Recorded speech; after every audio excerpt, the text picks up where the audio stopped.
आज के इस एपिसोड में हम बात करते हैं बेल्स पाल्सी। बेल्स पाल्सी एक ऐसा स्थिति होता है जिसमें चेहरे का मांसपेशियाँ में जो है अचानक से कमजोरी आ जाता है। इससे चेहरा का जो एक साइड हिस्सा जो होता है वो मुरझाया हुआ या लटका हुआ दिखने लगता है। इससे आप एक ही तरह मतलब इसके कारण जो क्या होगा कि आप एक तरह वन साइड से ही जब आप हँसते हैं तो आपका जो हँसी है वो एक साइड से जो है लटका हुआ रहता है ड्यू टू बेल्स पाल्सी के कारण जो है वो चेहरा के कारण इस तरह का समस्या होता है वो बेल्स पाल्सी के कारण होता है। तो इसमें क्या होगा कि दूसरा ये होगा कि जब आप आँख बंद करना चाहेंगे तो आँख कंप्लीटली उसमें बंद नहीं हो पाता है। तो बेल्स पाल्सी का जो लक्षण इस तरह का होता है। तो और सब बातों को जानकारी के लिए हम अभी डॉक्टर अरुण कुमार से के पास चलते हैं और जानते हैं कि ये बेल्स पाल्सी क्या है और क्या ये किसी भी उम्र को वाले के साथ इस तरह का ये क्या हो सकता है? तो थैंक यू डॉक्टर चंदन। जैसा कि आपने बहुत ही महत्वपूर्ण जानकारी दी। बेल्स पाल्सी ये एक साइंटिस्ट के नाम से रिलेटेड है, जिसमें कि उसने रिसर्च किया कि ये पेशेंट का एक साइडेड मसल वीकनेस हो जाता है। और ये मसल वीकनेस एक रिएक्शन, वायरल रिएक्शन की वजह से होता है, इन्फ्लामेशन होता है। और ये बहुत ही कॉमन तो नहीं है, बट ये हजारों लाखों में एक होता है। 1 million cases per year. And ये देखा गया है कि इसमें फेशियल नर्व, जो कि हमारे फेस को, हमारे चेहरे के मसल्स को कंट्रोल करती है, उस मसल के पैरालिसिस की वजह से चेहरा टर्न हो जाता है। विजन में भी कभी कभी दिक्कत होता है, सुनने में भी दिक्कत हो सकती है, कर्कश लगता है, आवाज़ जो है बर्दाश्त नहीं कर पाता है पेशेंट, कभी कभी आंसू भी निकल सकता है। पेशेंट काफ़ी स्ट्रेस में रहता है। ये बहुत ही ज़्यादा पेशेंट के लिए like to stressful situation, agitated होता है पेशेंट, और स्टिग्मेटाइज्ड भी है। इस तरह के पेशेंट जनरली न्यूरो फिजिशियन के पास या प्लास्टिक सर्जन को अप्रोच करते हैं फॉर देयर ट्रीटमेंट। और ये देखा गया है कि जो सेवेंथ नर्व, जो हमारे शरीर में जो क्रेनियल नर्व है, उसको 12 डिवीजन में बांटा गया है। और ये सेवेंथ जो नर्व है, सातवां जो नर्व है, उसे हम लोग फैसियल नर्व बोलते हैं, जो कि है इसमें मस जो मोटर पार्ट है, जो उसके सप्लाई के लिए जिम्मेदार है, जो उसके कॉन्ट्रैक्शन को कराता है। तो ये नॉर्मल कॉन्ट्रैक्शन खत्म हो जाता है और वो ड्रूप कर जाता है, मसल ड्रूपिंग हो जाती है। और ये लगता है कि पेशेंट कभी कभी लार भी टपकते रहता है, ड्रूलिंग की शिकायत होती है पेशेंट को। और ये ज़्यादातर वायरल ओरिजिन है, जैसे coxsackie virus, mumps virus, herpes zosters, HPV। इसमें पेशेंट को ज़्यादातर हेडेक भी हो सकता है, लॉस्ट ऑफ टेस्ट सेंसेशन, क्योंकि ये टंग बगल में ही है, तो उससे टेस्ट में भी दिक्कत हो सकता है, सूंघने में, समझने में, खाने में स्वाद की कमी हो सकती है। अपार्ट फ्रॉम जो मैंने बताया कि मसल वीकनेस बहुत ही कॉमन है, वन साइडेड, कभी कभी दोनों साइड को भी इन्वॉल्व कर सकता है, लेकिन ज़्यादातर ये वन साइडेड होता है।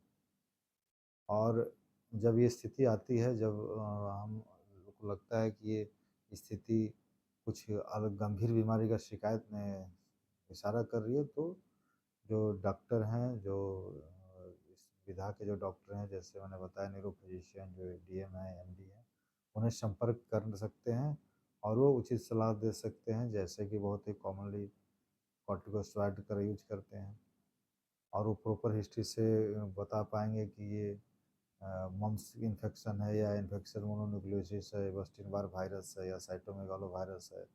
उसके अलावा रेस्पिरेटरी डिस्ट्रेस हो सकता है, सांस में दिक्कत हो सकती है, छाती में प्रॉब्लम हो सकता है। ये फ्लू लाइक सिम्टम है, ये इन्फ्लुएंजा भी तो नहीं है, ऐसा वो डायग्नोसिस करके, और डायग्नोसिस का जो पार्ट है वो हम लोग नेक्स्ट हम लोग चर्चा करेंगे। अपार्ट फ्रॉम दैट, वो कौन से रिस्क फैक्टर हैं, वो कौन से लोग हैं जो कि इसके प्रति ज़्यादा जिम्मेदार हैं या उनको होने की संभावना ज़्यादा है। तो देखा गया है कि जो प्रेग्नेंट महिलाएं हैं, जो गर्भवती महिलाएं हैं, ख़ास करके थर्ड ट्राइमेस्टर में जो है, जो अपने प्रेगनेंसी का जो छठा मंथ है, 7वां मंथ है, उस केस में ज़्यादा ये कॉमन है। अगर कोई इन्फेक्शन हुआ है, रेस्पिरेटरी इन्फेक्शन है, वो पेशेंट अगर अपना ट्रीटमेंट नहीं लेता है, क्योर नहीं करता है, हो सकता है। डायबिटीज़ अगर पेशेंट को है, ब्लड प्रेशर हाई है, अगर ओबेसिटी है, मोटापा की वजह से भी ये देखा गया है कि हो सकता है।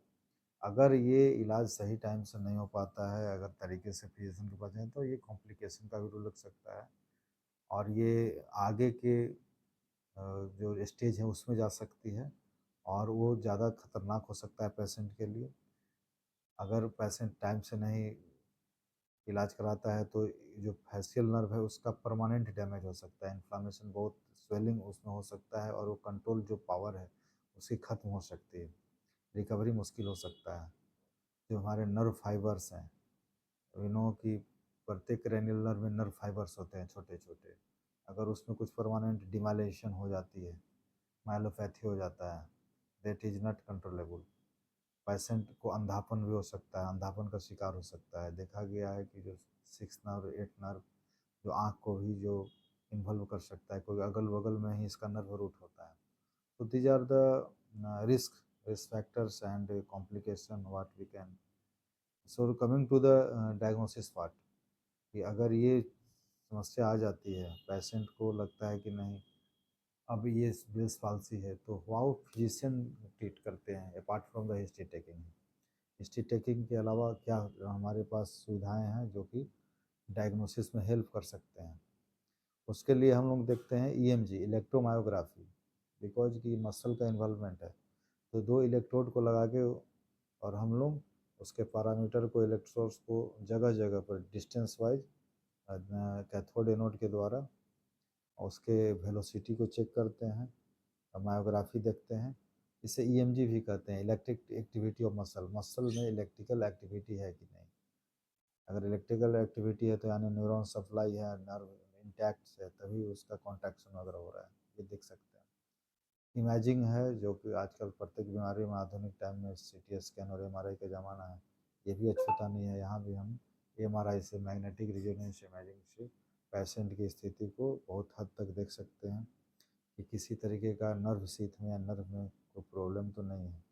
उसके अलग अलग सीक्वेंस हैं, उसके द्वारा हम लोग देख सकते हैं। ब्लड टेस्ट कर सकते हैं, ऐसा हालांकि टेस्ट पार्टिकुलरली नहीं है, बट अगर कुछ बीमारियां जो कि इन्फेक्शन हमने बताया कि वायरल इन्फेक्शन है या बैक्टीरियल है, तो उस तरह के कारण में ब्लड पिक्चर में फाइंडिंग मिल सकती है। लिम्फोसाइट का इंक्रीमेंट या न्यूट्रोफिलिया हो सकता है, उसके काउंट में जो डब्ल्यूबीसी है, काउंट है, उसमें बदलाव हो सकता है, जो कि अदर इन्फेक्शन में भी बहुत ही कॉमन है।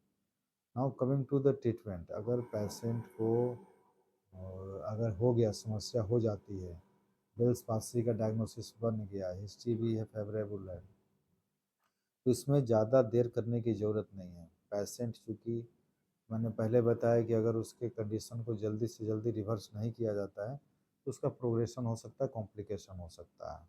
तो इसमें बहुत ही कॉमन दवा जो कि यूज है वो डेक्सोना, कॉर्टिकोस्टेरॉइड सदियों से दिया जा रहा है, इसका बहुत ही अच्छा इफेक्ट दिया जाता है।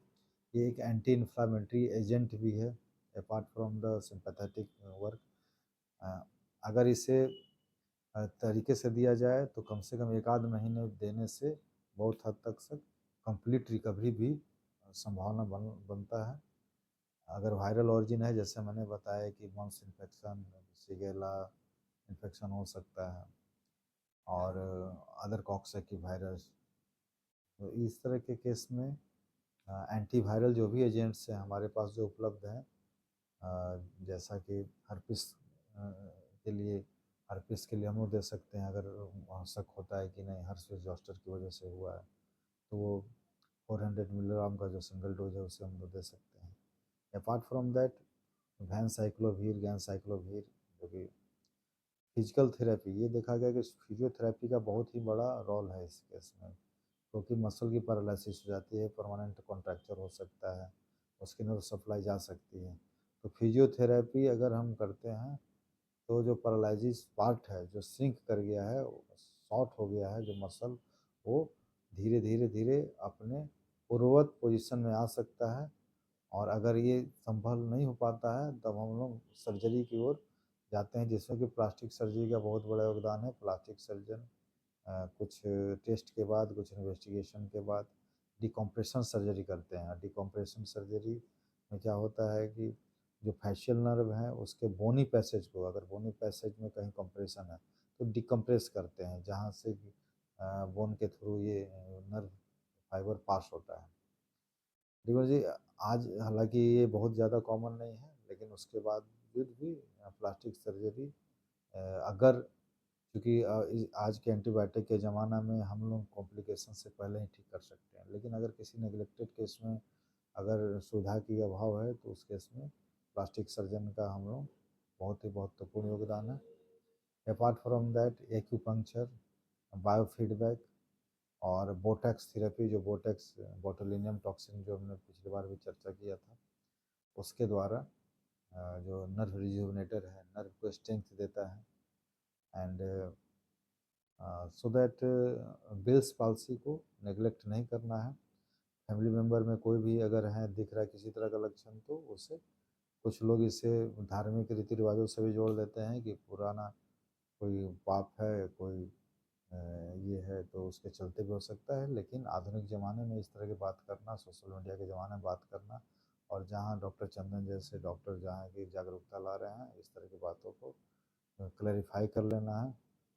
सो हम डॉक्टर से, फिजिशियन से यही आशा कर सकते हैं कि जितना जल्दी हो उसे दूर करें, इंटरवेंशन दें। पेन रिलीफ की भी ज़रूरत हो सकती है, एनाल्जेसिक भी दिया जा सकता है, कई केस में एस्पिरिन का ज़रूरत पड़ता है, आइबुप्रोफेन की ज़रूरत पड़ती है।